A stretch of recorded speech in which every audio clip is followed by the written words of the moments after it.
Alors, ce qui est certain, c'est qu'on ne peut pas régler les problèmes de pouvoir d'achat à coup de chèques inefficaces et mal ciblés. Et quand j'entends Madame la députée dire qu'on ne peut pas régler ça avec des réformes structurelles, je pense que c'est tout l'inverse, qu'il faut faire des réformes structurelles. Le travail ne paie pas assez en France. On est 12e au rang européen pour le salaire moyen. On a un salaire moyen d'à peu près 20% inférieur à celui de l'Allemagne. Et donc, il faut rapprocher le salaire net du salaire brut.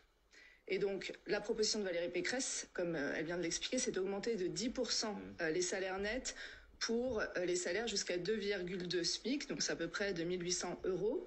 Comment on le fait? On l'augmente. Parce qu'elle a un peu changé de pied sur la façon de le faire. Changé. Je pense que c'est la candidate qui est rentrée le plus dans le détail de la méthode, justement, et c'est sa preuve de sa crédibilité.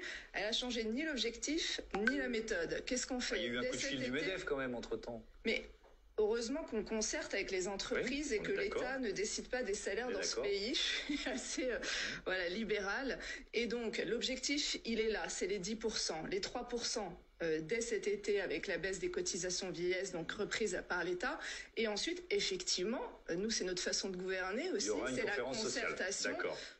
Mais attendez, qu'est-ce qu'on met dans la balance? On discute avec les entreprises qui accessoirement font face à des problèmes de pénurie de main-d'œuvre, donc qui sont aussi fortement intéressés dans les hausses de salaire, je le pense, la libéralisation du temps de travail, la débureaucratisation, et on atteint peu à peu ces 10%.